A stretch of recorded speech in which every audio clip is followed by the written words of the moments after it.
This is 5 on your side at 5. Focused on you. Tonight we are learning more about a shooting in East St. Louis that left a 20-year-old dead and 4 others injured. Thanks so much for joining us. I'm Kelly Jackson. And I'm Ann Allred. Mike Bush has the night off. The shooting happened around 8:30 last night, 1 block away from 2 elementary schools. 5 on your side's Mercedes McKay learned more about the victim who died in that shooting, and she's live with more. Mercedes? Ann and Kelly, the St. Clair County coroner confirmed with me that the victim who died in this shooting was 20-year-old Jermaine Bonner Jr. Now, I searched all over Facebook today and I saw several posts about him, people saying how he will be so missed in this community and that this is such a loss, especially at such a young age. Take a look. Here's video from that shooting last night. You can see there were at least 60 evidence markers all over the street. Illinois State Police says it happened around 8:30 at the intersection of 38th Street and Audubon Avenue. They still don't know what led up to the shooting that left 20-year-old Jermaine Bonner Jr. dead and 4 others injured. Police say all of the other victims are adults. Today, police were back out canvassing the neighborhood. We spoke with one woman whose dad lives in the home right next to where the violence took place. He said that while he was lying in bed, which his bedroom is on that side of the house, he thought he just heard firecrackers. He thought they were just firecrackers. And he just kind of ignored it, thinking that it was kids out here playing with fireworks.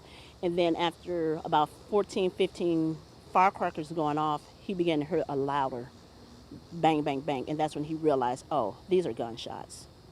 Not knowing it was that close. We mentioned earlier how this did happen next to 2 elementary schools. Thankfully, it was hours after school was let out, so no one else was impacted. Now, this is still an ongoing investigation. We're hoping to learn more in the coming days. And coming up at 6, we'll hear from one East St. Louis resident who's working daily to make sure gun violence like this doesn't keep happening in our city. Live in East St. Louis, Mercedes McKay, 5 on your side. Police in Berkeley are investigating after a mother and her child disappeared. 25-year-old Michaela Wickerson and her 3-year-old daughter, Malaya, disappeared around July 28th. The family tells us they believe both were last seen at a home on Graham Lane. Anyone with information, please call the police. A man who was shot by police is now charged. Stephen Gilkey is charged with unlawful use of a weapon, resisting arrest, and endangering the welfare of a child. Police say Gilkey tried to run from police and abandon his car with 2 kids inside yesterday on Linton Avenue. Police say Gilkey pointed a gun at officers who shot him. He is in critical condition. Prosecutors have charged a man in a deadly shooting near St. Louis University's campus. 19-year-old James Hudson is charged with murder, attempted robbery, and armed criminal action. Police sources say he shot and killed Jalen French during a robbery and drug deal on Tuesday. We're told French's girlfriend then shot Hudson. Hudson's in the hospital in critical condition. Well, school is starting and the sniffles will soon follow, but August, is it too soon to get your kids vaccinated against viruses like the flu? Tracy Hinson is in studio with the answer from doctors. Tracy. Okay, Ann and Kelly, the answer is yes and no. It depends on your exact situation. Getting people immunized when they are motivated to do so or simply have the time to do so is better than getting too detailed about the actual time interval that they obtain vaccines. If it is easier to get them now, do it. But waiting would be better. I would typically recommend to my own patients to maybe wait late September, October, just based on seasonal patterns. And there is good reason for that. Because what you want is you want a protection that will be there for the remaining of the flu season. The flu season is typically seen the peak at around February. As with most years, this vaccine will be different than previous years. We predict that the strains will be different and to protect everybody. So this year, every flu vaccine will protect against 4 strains, 2A and 2 of B. So that's a little bit new. There's also new guidance for people with egg allergies. There's no special consideration this time. If you have an egg allergy, you can get your flu shot. Now, both doctors told me you can double up and get your COVID-19 vaccine at the same time as the flu shot. Rosati Kane students return to school tomorrow. Last year, the St. Louis Archdiocese said the all-girls Catholic school would close under the new All Things New restructuring plan. Rosati Kane received enough support to stay open as an independent school with a new name, Rosati Kane Academy. Students are returning to St. Louis University. About 1,400 first-year and transfer students are moving in both today and tomorrow. We talked to some parents and students who have a lot of mixed emotions. I'm very excited. I'm really looking forward to this. I've been working very hard for these past 13 years through school, and so it's really nice knowing it's going to pay off. She has been a hard worker her whole life and just working her way towards college. So people asked, are you going to cry? I'm not going to cry because I'm excited for her. This is like a positive experience.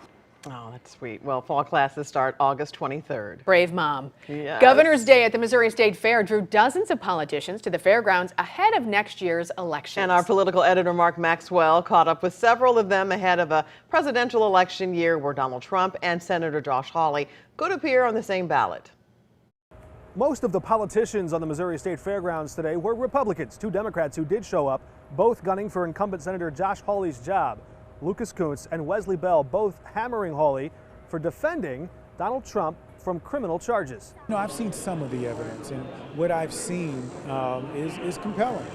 There's some serious issues, and I think we all were concerned when we heard the quote-unquote perfect phone call, which was far from perfect with respect to the president asking for an exact number of votes. To me, to go after Trump now and say, oh, Trump asked for votes, that's a crime. Like, wow, I mean, that's something. So would you be okay with slating alternate or fake electors in a future election? Well, you say fake electors. I mean, listen, I think what we're talking about here is whoever is running, candidates have the right to campaign vigorously. They have the right afterwards, if they think that they've been shortchanged, to try to go to court or to go to officials or try to get recounts. This is what Trump is doing. The guy has proven over and over again that he's a fraud and a coward. I think Josh Hawley is doing what he's doing, twisting himself into a pretzel to defend the indefensible. Do you want to see Donald Trump convicted? I just want to see the process play out fairly for everyone. I don't want to see a two-tiered system of justice in our country. I think it's wrong. Clearly, the goal here is to keep Trump tied up in court cases. Look, he's going to be the nominee of the party. I mean, he's going to be. And it's clear that they're trying to prevent him from campaigning. And I just think this is a dangerous new precedent. Reporting in Sedalia from the Missouri State Fairgrounds, Mark Maxwell, 5 on your side. An old Kmart in Bridgeton is being redeveloped into new stores. That's according to our partners at the St. Louis Business Journal. The store has been empty for about 7 years. A commercial real estate firm bought the Kmart and the nearby Sports Authority for about $2.8 million. Some construction still needs to be done to revamp the parking lot and the buildings. They already have 4 national retailers wanting to move in. We do not know yet who those retailers are. A search continues for many still missing in Maui. We hear from 2 people who risked their lives to save others. Help is on delay. A staff shortage could leave you hanging when you call 911. We talked to a former dispatcher to find out why.